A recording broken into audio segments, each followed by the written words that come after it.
Hello friends, welcome back to our Fundamentals of Instrumentation series. Today we'll understand about the errors and uncertainties in measurement as a part of basics of instrumentation. We all know that no measurement can be made with perfect accuracy. It is instructive to know the various types of errors and uncertainties that are in general associated with measurement system. As it is also important to know how these errors are propagated. This is because if an error is detected, then it can be eliminated or its effect can be accounted for in the form of a suitable correction. On the other hand, if an error goes unrecognized, then it would make experimental data unreliable. So let's see the types of errors. Now the error can be defined as the difference between the measured value and the true value. True value as per the standards. So that's basically the error, how we can define the measured value minus the true value. So true value in the sense it is as per the standard. Measured value as per is the gauge value that we are measuring. Now let's see the different types of errors that we see. Broadly, we can classify them as systematic errors, random errors, and gross errors. Okay. So under systematic errors, we have instrument errors, environmental errors, loading errors. Under random errors, we have inconsistencies associated with accurate measurement of small quantities, presence of certain system defects, effect of unrestrained and randomly varying parameters as a part of random errors.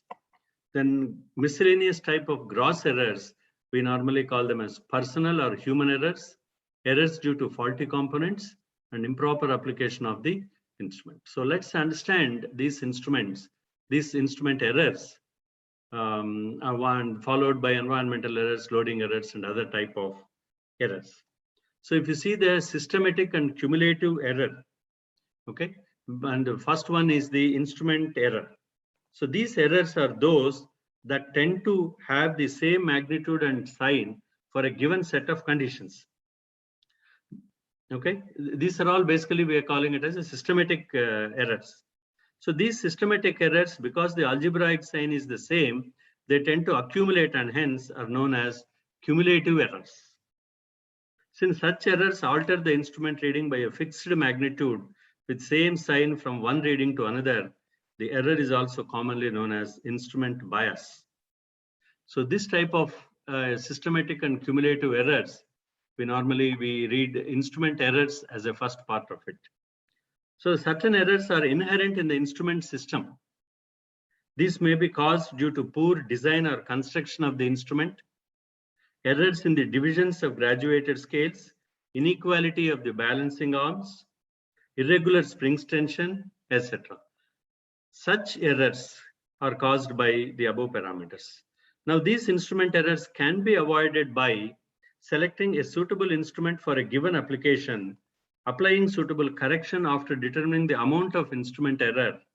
We normally call it as a correction factor, and calibrating the instrument against a suitable standard at regular intervals. This is about the instrument errors as a part of the systematic or cumulative error. So then we have environmental errors. These type of errors are caused due to variation of conditions external to the measuring device, including the conditions in the area surrounding the instrument. Commonly occurring changes in environmental conditions that may affect the instrument characteristics are the effects of changes in temperature, barometric pressure, humidity, wind forces, magnetic or electrostatic fields, etc. For example, the change in ambient temperature causes errors due to expansion of the measuring tape. Similarly, buoyant effect of the wind causes errors on weights of a chemical balance. Then we have the loading errors, the third type of error in systematic errors. Loading errors are caused by the act of measurement on the physical system being tested. Common examples are introduction of additional resistance in the circuit. We are seeing it here.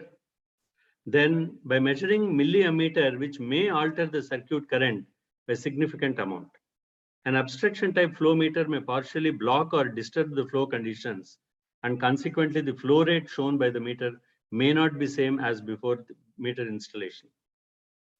And third one is the introduction of a thermometer alters the thermal capacity of the system if the sample is very small in quantity, thereby changes the original state of a system, which gives rise to loading error in the temperature measurement. As we have seen, systematic error, these three systematic errors can be eliminated, or alternatively a suitable correction can be applied by properly calibrating the instrument. So therefore, calibration of the instrument become very necessary as the instrument play a dominant role in any experiment. Then we have accidental or random errors. So these errors are caused due to random variations in the parameter or the system of measurement. Such errors vary in magnitude and may be either positive or negative on the basis of chance alone. Since these errors are in either direction, plus or minus, they tend to compensate one another.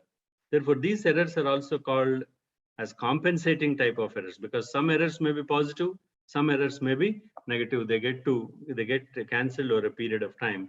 The presence of such errors is detected by a lack of consistency in the measured values when the same input is imposed repeatedly on the instrument. In a well-designed experiment, very few random errors occur because they become important in a high accuracy work.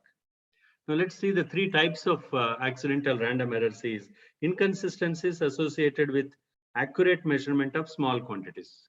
This is a very important parameter here. The outputs of the instruments become inconsistent when accurate measurements are being made. This is because when the instruments are built or adjusted to measure small quantities, the random errors become noticeable. For example, if we see, if one wishes to measure the weight of a bucket of water to the nearest kilogram, there would be no excuse of one observation different from other, no matter how many times the measurements are made.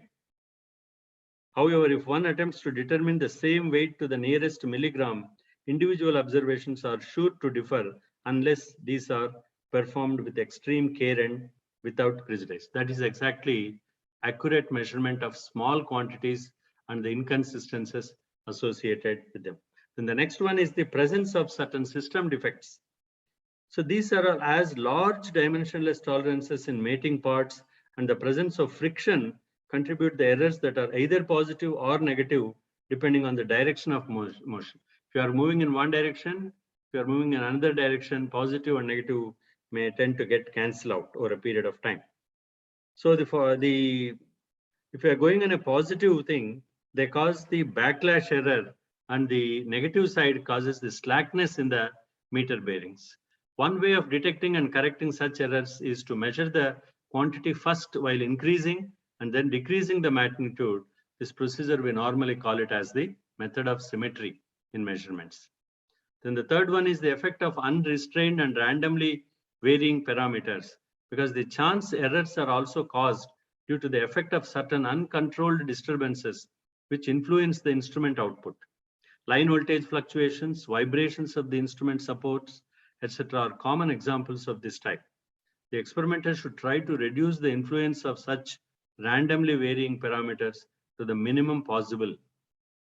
But in spite of all these, there are always certain residual contributions due to these random perturbations. This is all about the accidental or random errors. Then the third one is miscellaneous type of gross errors. These are certain other errors that cannot be strictly classified as either systematic or random, as they are partly systematic and partly random.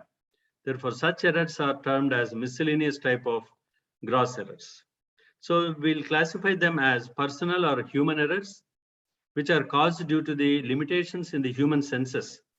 For example, one may sometimes consistently read the observed value either high or low, and thus introducing systematic error in the results. While at another time, one may record the observed value slightly differently than the actual reading and consequently introduce random error in the data. Therefore, it becomes necessary to exercise extreme care with mature and concerned judgment in recording the observations so as to reduce the personal or human errors. The next one is the errors due to faulty components or adjustments, because many times there is a misalignment of moving parts, electrical leakage, poor optics, etc. in the measurement system.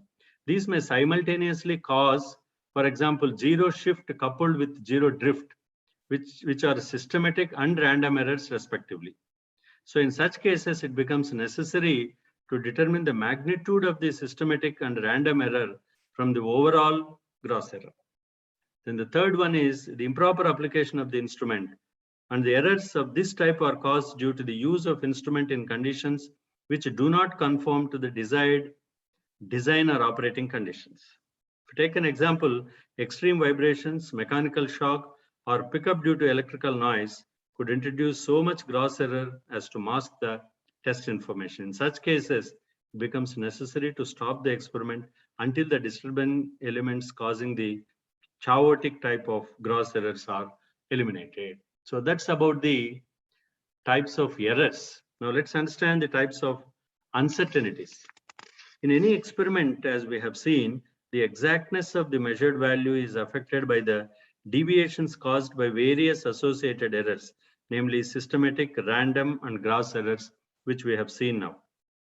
This because gross errors can be separated into systematic and random type of components. Now, when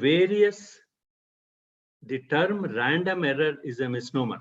It should really be termed as a degree or amount of uncertainty, which is evaluated from the dispersion or scatter in the data. So it's better that we understand that even though the magnitude of random type deviations as well as their algebraic sign vary from one observation to another, yet they follow a definite mathematical law called the normal or Gaussian distribution. When the various uncertainties are distributed in such a predictable manner, they can be quantified so as to increase the reliability of the experiment. In general, we come across two types of uncertainties in measured quantities. The first one is the external estimate of uncertainty, UE, we normally call it. So this is usually assessed from the knowledge of the experiment, the limitation of the apparatus, the instrument manufacturer's literature, etc. However, in the absence of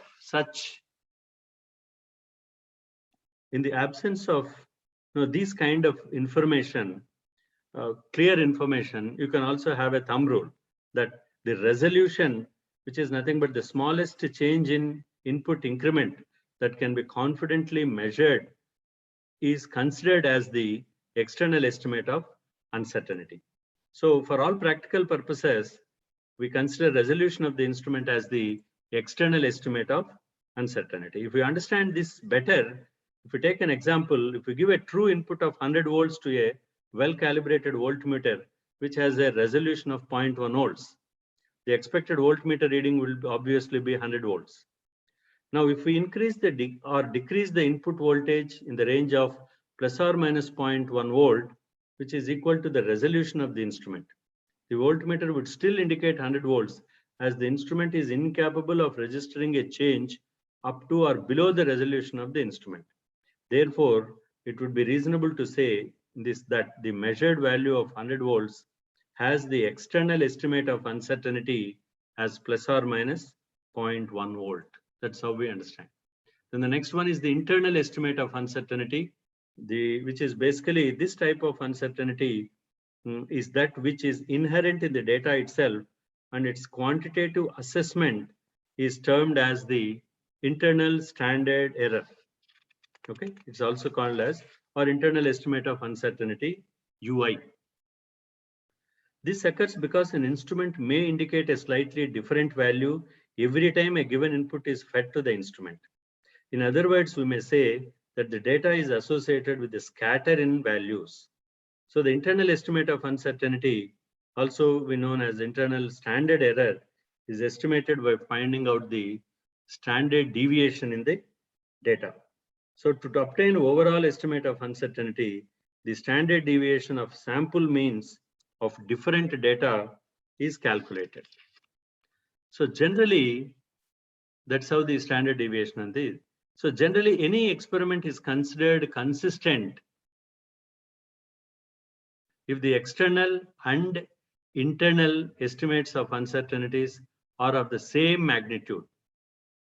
This criteria ensures minimum overall uncertainty in the experiment.